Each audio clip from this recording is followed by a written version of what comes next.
if we can kind of get the education out there to parents and coaches and the young people themselves about what signs and symptoms to look for with any injury or condition, that actually a lot of them would hopefully not need to actually get to me.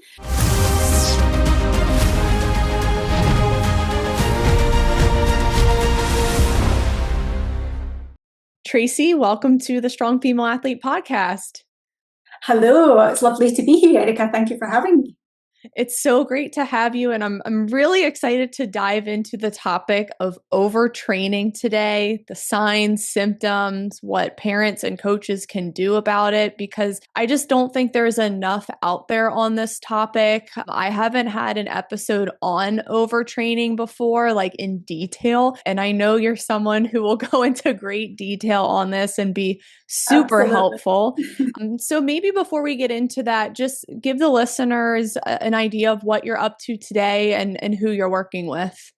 Yeah, so I am Tracy Kennedy. So I'm a youth sports physiotherapist and educator. So I have been in physiotherapy for just over 20 years now, and have always loved working with young people, and have done that through kind of hospitals, clinics, sport, and kind of school and education settings. I run a physiotherapy clinic specifically for kind of youth athletes, and then I also do education sessions for clubs and coaches and parents and young athletes themselves.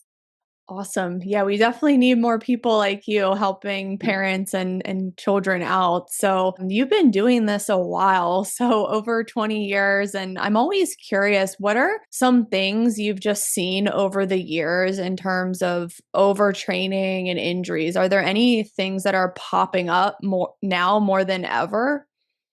I think I'm just seeing a lot more youth sport injuries. I think they are training more and more. Their pre-season is becoming like a little bit more like they're thinking it's more like elite training, and they're kind of really doing a lot. I've heard your episode on pre-season training, but I find that a lot of the time for me, by the time the young person gets to me, quite often I am having to kind of pull them out of bits of their sport.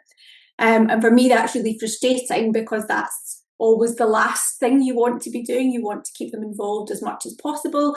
And I really feel that if we can kind of get the education out there to parents and coaches and the young people themselves about what signs and symptoms to look for with any injury or condition, that actually a lot of them would hopefully not need to actually get to me. But more than that, they can stay in their sport. Because I've also found recently that sometimes when they come to me at kind of teen stage, if I have to take them out a bit, sometimes it's really hard for them to go back in. And we know that the number of people that leave youth sport when they kind of hit those puberty stages is really high anyway. So yeah, for me, it's trying to keep all of those young people in sport at whatever level that may be. So what types of injuries are you seeing? Is it more like knee, ankle, heel? I would say I'm seeing obviously kind of slightly younger, lots more heels, knees, and then I'm actually seeing an increase in apophysitis, like round about the pelvis. So it kind of hamstring, quadriceps, groin, that kind of thing. I'm seeing a lot more of them, I would say, recently. I know we talk a lot about injuries when it comes to overtraining, like that tends to be the sign that everyone looks out for, but there's a lot of other signs and clues that our young athletes are overtraining. So what are those, and what can parents really look out for? Hey guys, just want to take a quick moment to shout out our sponsor, Simply Faster, and one of my favorite speed timing systems from them, the Freelap. I use it for my own sprint training as well as for my athletes, and they love it. It's super easy to set up, you can take it to the field on your own, and you can get accurate speed times to track your progress. Check the Freelap link in the caption below to start adding timing into your speed sessions. If you know me, you know I love my Freelap. If you're serious about speed, it's time to start timing. Yeah, so I think there's a huge number of signs and symptoms, and I think it's really important to note that for each individual, they might get a slightly different combination of them as well. So some of them will get that musculoskeletal kind of recurrent niggles or pain and things like that, but that's there's lots of other things that they might get as well. So things like just feeling really fatigued all of the time. So just, again, when we train or if we've had a hard session, you expect to feel fatigued, but you should recover from that. So it's that fatigue not really going. Sometimes you can get not only sort of musculoskeletal injury, but you can get lots of coughs and colds and just generally feeling a bit run down. So you can pick up lots of little bugs and viruses. You can also find that performance suffers. So actually, although that young person is still training really hard and working really hard, when it comes to their performance on the pitch, they're maybe just not quite able, their speed might not be there, or they're just, their first touch isn't quite as good as it has been, and all these little things in terms of performance. And then we also can find that they can have decreased motivation for their sport. So that kind of mental aspect of it as well. So sometimes they're kind of not as motivated to go to training or to go to their matches. And we can also find that they can have changes in their sleep pattern. And as much as you would think that actually, if you're overtraining, you're exhausted, you are feeling more fatigued, you would think that actually you might be sleeping more, but often they will actually struggle with sleep. So they'll have quite disrupted sleep patterns.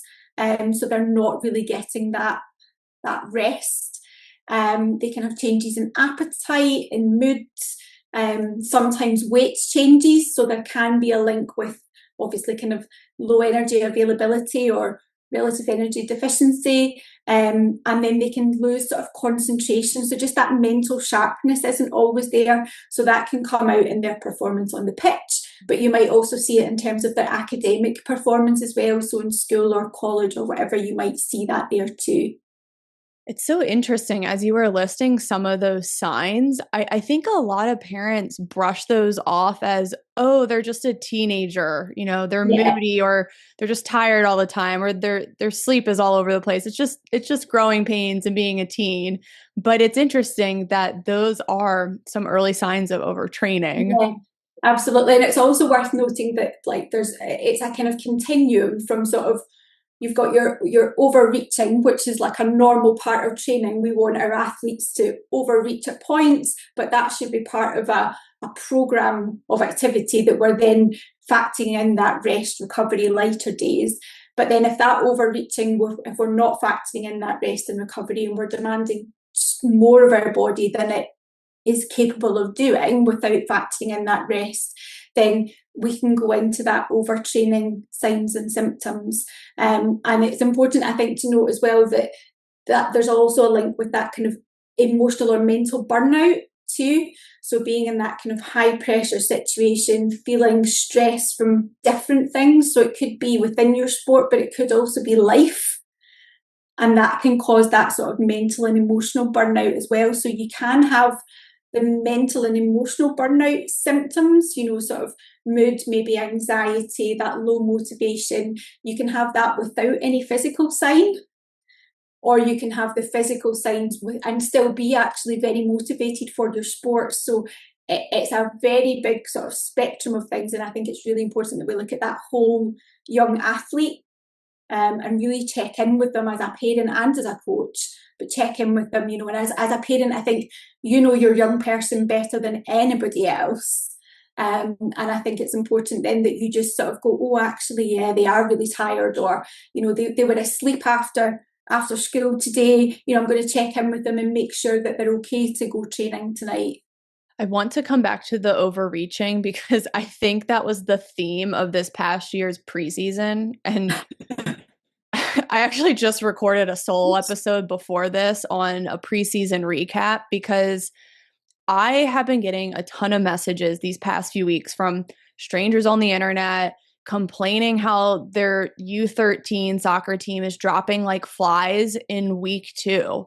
And it's a lot of these overuse injuries from doing too much too soon. And this is why I'm bringing awareness to it, talking about it myself, bringing people like you on, because coaches need to understand that those load spikes too soon are a problem for these growing girls. And we can't just say, oh, it's growing pains.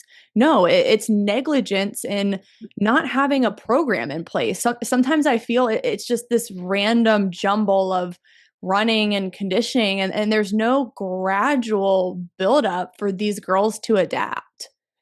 Absolutely, yeah. I think very much we see the same here.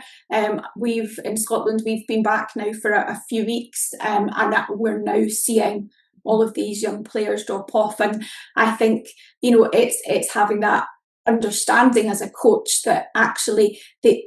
I think sometimes as well they don't relate it back to what they've done, because there can sometimes be that kind of 2, 3, 4 week lag in the injuries actually presenting themselves, because the young athlete will often have enough reserve to cope with it for a bit, and then actually, because they're not getting that rest and recovery, and because they are continually overreaching, then things begin to break down a bit. So yeah, I think it's really important that coaches understand that we wouldn't just go out and run a marathon. Yeah. And I think it's the same with these young people. It's about building them up, and actually it's far more important to have all your young athletes fit and healthy and have your full team available for selection than have half your team out injured. So actually, as a team and as a coach, you're not gaining from doing it. Mm-hmm.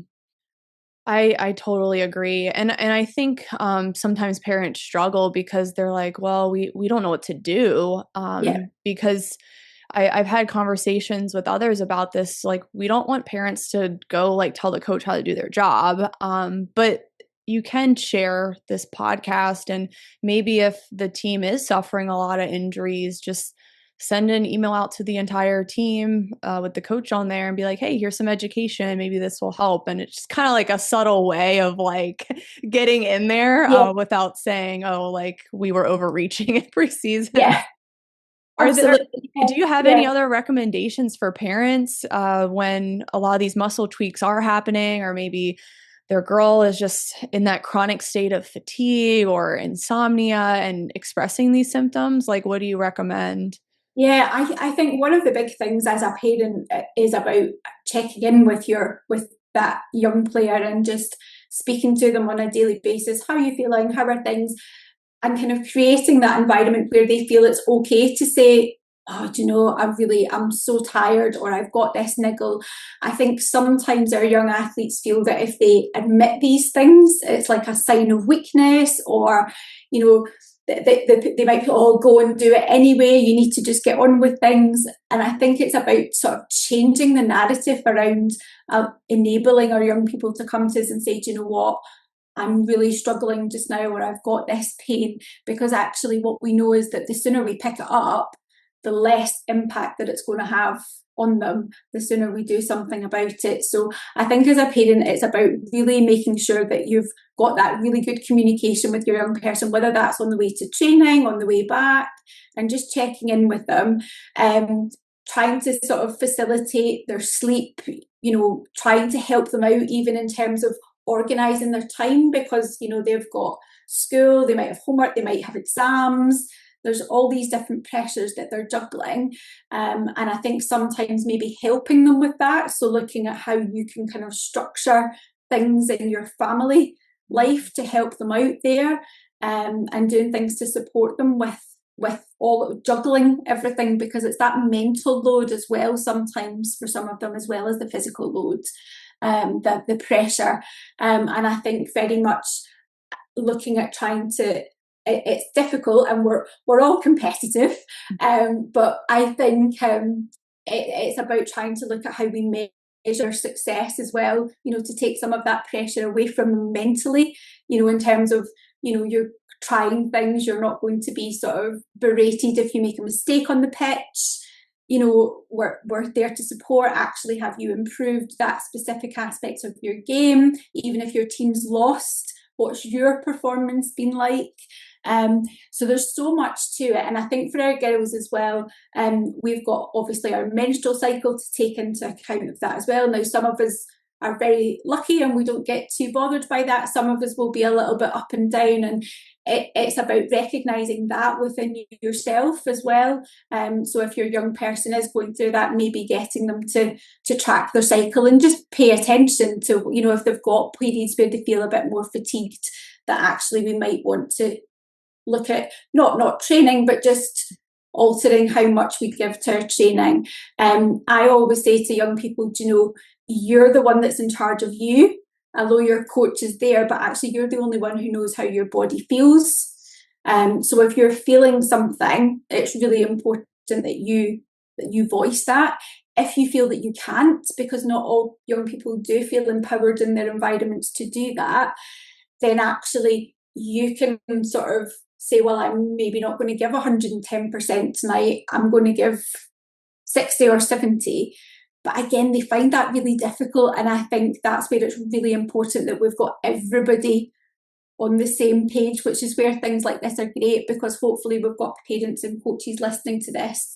And as a parent, I think it's trying to facilitate your young person, you know. So like I've got children who are very sporty, and I will sometimes say to them, like, no, you're not doing that session tonight, because they do multiple sports.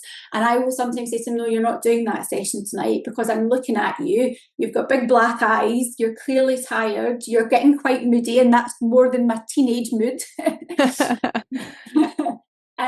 So no, you're not doing it, and it doesn't go down very well. But you also like looking at kind of where they're training and performing. So you know, if they've got a match, or maybe they've got 2 matches on a weekend, what's then their training looking like on a Monday, and is that a session they have to attend? So it's trying to juggle all of these things. You know, one of my sons, he plays rugby on a Sunday, football on a Saturday, rugby a Sunday, and then there's training on a Monday night, which is often quite a lot of running. So he's also going through his kind of peak height velocity as well, so he's growing lots. So we just take him out of that Monday session, and I've just said to the coach, look, he won't be there on Mondays because I want to keep him in one piece for you. Yeah. Oh my gosh. Yeah. I can't imagine like what it's like being in this industry and then having your own kids go through it. And when I have kids one day, I'm going to be like, oh my gosh. Yeah, that's it. I appreciate it as a parent as well, because although my kids are there and I do have this knowledge, I don't go up and say to the coach, you're not doing that right. That's not my place to do that. But if it's affecting my child, I will say, do you think we could maybe think about? Yeah, and well, you approach it in a great way. It's you're not telling the coach, "Hey, you need to do this." You're just basically controlling your child's volume and intensity with their training schedule. And I think that's a smart way for parents to do it. That's really what some of us can control. Now, as far as I do want to talk about rest days, I know there's a lot of different recommendations. I think it was Australia Youth Soccer. They just came out with that youth soccer teams need to absolutely have 2 off days a week from all practices, training, and games. So ideally a total of 48 hours rest within the training week. Is that something you recommend or see as ideal for these young growing kids? Yeah, so again, the research is kind of sparse on this one. There's a few different recommendations from different people, but I would always recommend definitely at least a day. And then obviously I saw that come out from Australia and thought, yeah, that's quite interesting. I think it's also about sometimes it's not viable to have the 2 days if your child does maybe a couple of different teams or a couple of different sports. So it's about working out how you can do that. And like one of the other things you can do is like alternate, you know, so you can, like, I've got people that I've said, like, this week, you know, do one rest day, and then next week take that session off. So you can put it so that it's not a weekly thing, you know, if it doesn't fit with their timetable, because I think we have to be realistic as well about what the young athlete might be missing out on, in terms of some teams have rules around training for selection, you know, for matches and things like that, which is something that would be great to change actually when we're thinking about getting our young athletes to listen to their body. But I think, there's certain things that can only be on certain days for people. And then if somebody's maybe participating in some strength and conditioning training with a different trainer or coach, there might only be certain days that that person's available. So I think it's making the best out of what you can. If you know that it is ideal to give your young athlete 1 to 2 days of rest each week, then how can we maybe look at doing that across a month? Can we alternate some sessions? Can we say, right, this week we'll miss a Monday session, and next week we'll miss a Tuesday session because that's a different team. So it's not always the same thing or the same type of training that's being missed. Mm-hmm. Yeah, I like that a lot. And I think it is more realistic. I mean, yeah, ideally like 2 would be great. But yeah, I think 1 can be enough. And like you said, just alternate it, especially if you're doing a lot of trainings or other sports. But I think it's more of that like mental burnout piece too. And like you said, just keep checking in with them if they do need more rest, because I don't know, just I've seen like the mental burnout be like the most heartbreaking result of this, and just seeing girls lose motivation for a sport they once loved, and then the worst possible scenario is them quitting by age 13, 14 Yeah. because they're just done. And Yeah. we don't want them to get to that point. So there's that balance. Absolutely. Yeah. And I think we also know that lots of our young athletes and lots of sports people, we have that tendency towards a bit more perfectionism as well, and that in itself can also heighten that stress, because we've got very high expectations of ourselves when we're playing or training, so that can sometimes be an issue as well, and I think it's just sort of trying to sort of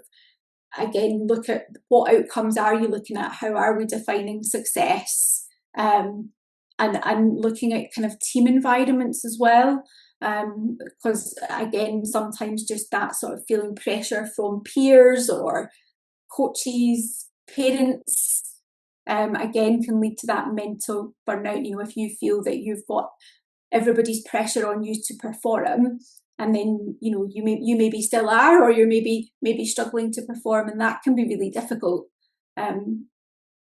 for them to manage. And we have to always remember that these are still teenage girls, whose body and brain have not fully developed yet, so actually it takes quite a bit to process all of that.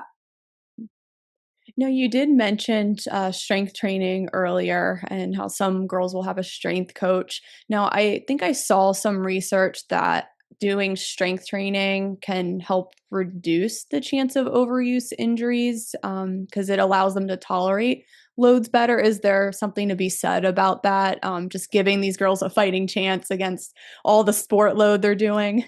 Yeah, absolutely. So there's lots of things coming out now within girls sport in particular about the importance of strength training, and that actually, we're maybe seeing at the moment, we're seeing, this increase in injury in some of our female sports people, as they get to that kind of professional level. And actually, there's lots of thoughts around why that might be, but one of them is that actually, although they are playing at that professional level now, when they were in sort of the academy and kind of performance settings, when they were younger, they didn't get the same access to that strength training as the boys of that same age did. And we also know that girls in general will mature a couple of years earlier than our boys. And so actually that's something that we should be thinking about putting in a little bit earlier for girls. So there's some research also saying that we should be thinking about putting that in slightly earlier for our girls and not necessarily waiting until they're 14 or 16 to do that. Mm-hmm. Yeah, I get asked that question a lot. Like, when is a great age to start strength training? And what would you say to that? I would say, I think at any age, from the point at which a child is able to like take on instruction and follow instruction, you can start some form of strength training. Because I think when we think strength training, we're thinking like lifting big weights and things. And actually, we know that to begin with, it's a lot about developing those movement patterns and controlling our body in different positions.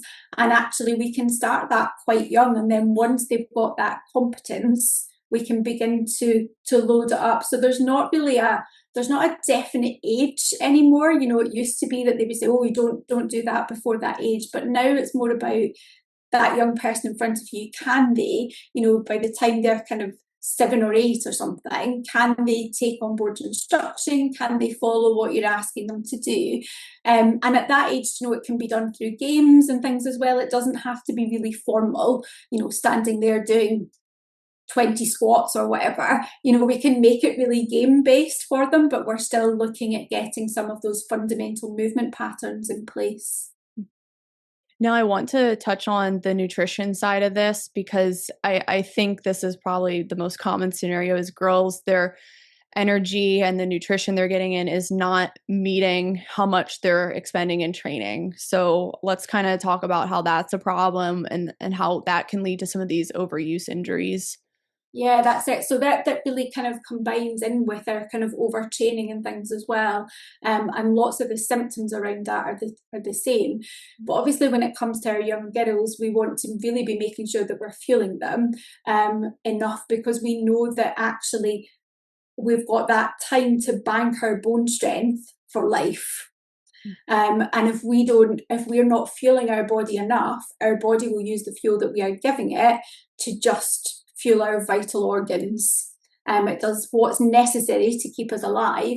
And sometimes it will then actually take energy from our bones and our muscles to help us keep going. So it can actually decrease our bone density at a time when actually we want to be doing everything that we can to bank that bone, because by the time we get to our mid-20s, we've reached our peak in our bone density, and it's then about keeping it.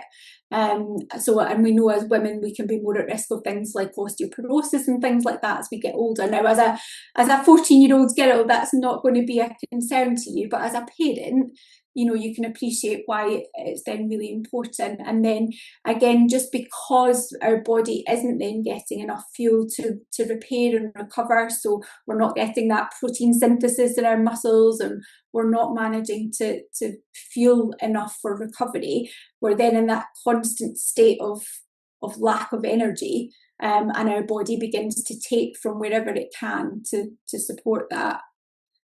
So we then do see that increase in injuries, both sort of soft tissue, but we can also see an increase in bone stress injuries as well. Can be quite common, because again, we're just not fueling enough to support that bone. And also remembering that for some of our girls, our bones are still not actually fully fused, so they're still not fully developed. So we want to make sure that again we're really fueling enough for that. And then we want to be checking in with, you know, are they still menstruating? Are they still having their periods? Because we know that if we really get into that kind of relative energy deficiency where we've had a prolonged period of that, then we can lose our periods from that too, and that obviously can have knock-on health effects. And then again, if we know that if we're not fueling enough and we're not taking in enough nutrition, it also in fact impacts the performance of our brain. You know, our brain takes up a huge amount of energy in our body. So in terms of decision making on the pitch, being able to react quickly to things, and you know, again, just your kind of academic performance, it can be affected by that as well. Oh, it's so important to fuel properly when they're growing. And you said it best, like they're fueling for like growth of their bones and muscles and their bodies, but then added on to that, their sport performance and Absolutely, yeah. injury resiliency. And it's funny, I have a lot of parents of girls that are like, yeah, she's really eating a lot. Like she's eating like it's a family of 4 for herself. And I'm like, that's good. Like that's what Yeah. you want, because she's fueling to be a growing human, but also to be an athlete who's doing maybe 5-6 days a week of practices and trainings. I mean, imagine how much she's expending on top of the energy expended from growth and development. That's right. So if you think about, you know, just the energy we need every day just for our body to function, and then you've got growing on top of that, which takes an extra bit of energy, and then we've got our sport on top of that. So actually, these girls need way more calories than we think they do. in their bodies, and sometimes it's surprising, if you work it out and you go, what, how much? So I think sometimes that underfueling can sometimes be like something that you're not aware that you're doing. Sometimes it's not a conscious thing, and we're just underfueling because we don't realize quite how much energy our body's using. And then obviously for some girls, particularly when we hit puberty and we start to change shape a little bit, some girls will do that as a conscious thing, which is obviously very different to manage than someone who's just not aware that they're not eating enough. Anything else on overtraining that you want to bring awareness on to the parents and coaches listening?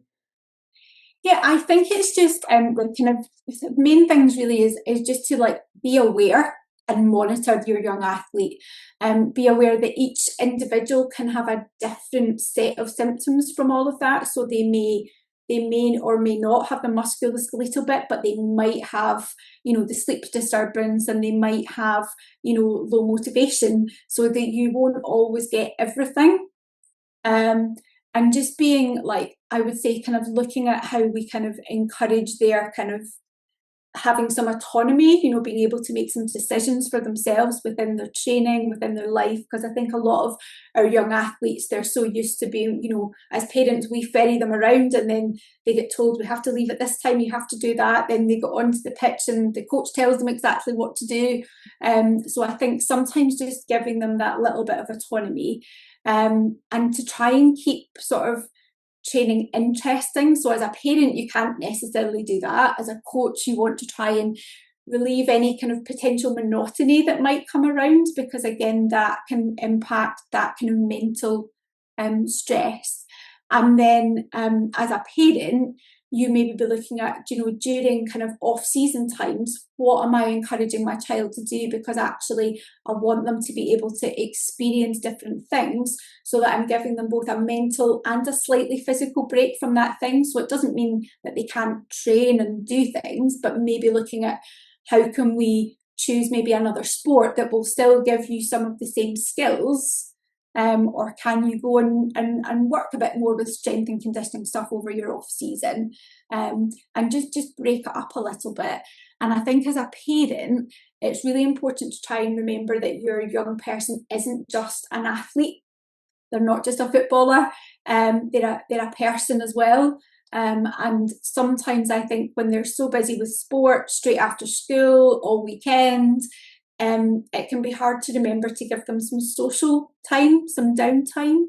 And we know that that's really important as well, to help them just to cope with that environment. And I think if they feel that they've got a little bit of a life outside of sport, and that they're, we also know that if somebody has a really strong athletic identity, that can be a struggle for them. If they do end up with an injury, or within their sport, it can be a struggle. So if we can ensure that young athlete feels like they are a person, and that they have something outside of their sport as well, and it's not taking away from the sport, it's just creating that whole rounded individual that feels that they've got a life outside of sport too. Because I think, the vast majority of us are not going to become professional athletes, but even for those that do, we have to manage to keep them in the sport until they're in at least their late teens for that to happen. So we need to try and support them to get to that age. And then for those that are not, we want to ensure they've got a life of health and fitness, that they're just fit and healthy for life, really. That is such brilliant advice, just not putting all their eggs in one sports basket, because that's when the identity issues come and the pressure is higher and they don't really have much else going for them. And like you said, an injury could happen, or maybe they want to pivot one day. It's important for kids to have other passions and hobbies, and it doesn't need to take away from their No. primary sport, which is good. And even if they make it to the pros, I mean, some pro athletes, they put all their eggs in that basket, and then when their career ends, they're floored. They don't know what to do with their Yeah. lives. And we see it time and time again. A lot of these pro athletes really struggle with that transition because they didn't really have anything else going on. So even if it's something small, like Yeah, that's a win. that's it. So Yeah. Yeah, it doesn't have to be anything major. And I think, like, as a parent, the bit that we've got a little bit of control over is looking at their schedule. So, like, are we overscheduling them? And I think as a parent, if you're out taking your child to all these different things and you get back on a Sunday evening and think, oh my goodness, I'm exhausted, think how that young person feels, because they're also going to school, and then when you've been standing watching or sitting watching, they've been running around. Oh, it's so true. So yeah, I think it's just keeping everything in perspective a little bit as well, isn't it? And thinking about the fact that the vast majority of children do sport because it's fun. They want to be with their friends, and they want to try and do the best that they can do. And I think sometimes things get taken away from the main reasons that they're there. And it's great to want to be, a really high achiever. That's fantastic, but we need to make sure that we are protecting that young person's health and well-being along that journey. Now, I have one more question. I want to come back to the symptoms. So, possible like musculoskeletal injuries, fatigue, more mood swings than normal, sleep disturbances. Like how long should we be looking at those? Is it if these symptoms express themselves over a few months? Because if like a girl is not sleeping for like maybe like a night because she was stressed from an exam, like that shouldn't be a big deal. Is it more like the chronic manifestation of the symptoms, and like how long? Yeah, so I think if it's something like that's tangible. So I've not slept because I've been worried about an exam, or I've got a big game tomorrow and I'm a bit stressed and anxious about that. And it's a kind of one-off, or it maybe happens once a week or something, then that's life, isn't it? We all get like that. But if it continues over a period, even of like a couple of weeks, where it's a consistent thing, that's when we want to start thinking, and then maybe checking, are there any other symptoms on that list that we can tick that we're seeing as well? Because what we don't want to happen is, so we've got that kind of overreaching, which becomes not great for performance. So we're overreaching when we're doing it as part of a programmed training, we can get performance benefits from that. But when we do it without that rest and recovery programmed in, then we start to not get those performance benefits. And then again, in terms of performance, if you're maybe seeing that young athlete's trying really hard, but their performance is continuing to dip over the course of a few weeks, you're like, is there something going on there? Because what we don't want to do is leave it for a great length of time, because they can actually flip into sort of non-functional overreaching or overtraining, but that can actually flip into our kind of overtraining syndrome, which is then when there's actually systemic changes happen in your body, so to your cardiovascular system, your neurological system. And if it goes on for so long that it flips into that, then that can take weeks and months to recover from. And sometimes can be really, really hard to get back to your sport, because it's actually made such changes to your body. So we want to make sure that we're picking up on these things. And again, it is difficult, particularly with teenagers, because there is lots of things going on. But I think if you start to see it over the course of kind of 2 or 3 weeks, you should be thinking, and at that point, all it might take is just an extra little rest day. Yeah. Well, this has been very informative, and I really want to know where like parents and coaches can find just more resources on all this. Do you have a website we can direct them to? Yeah, so I've got a website which is www.theyouthsportseducator.com.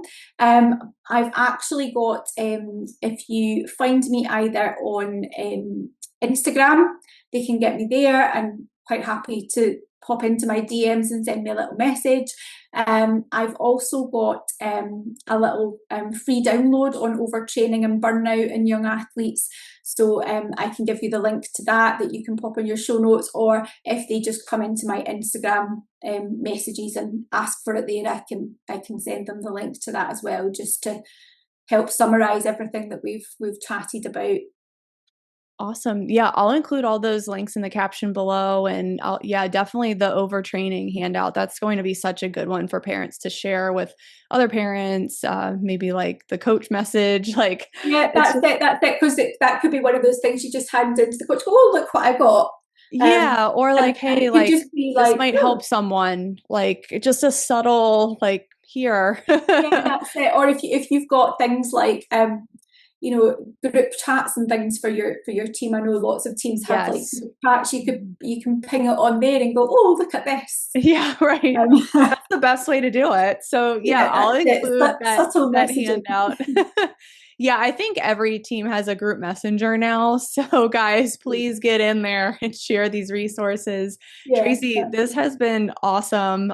Yeah, great to do a breakdown on overtraining because it is a big issue and we want to make sure parents are catching the early signs before it turns into something that's really chronic and devastating. So thank you for coming on, and I'll see everyone next time.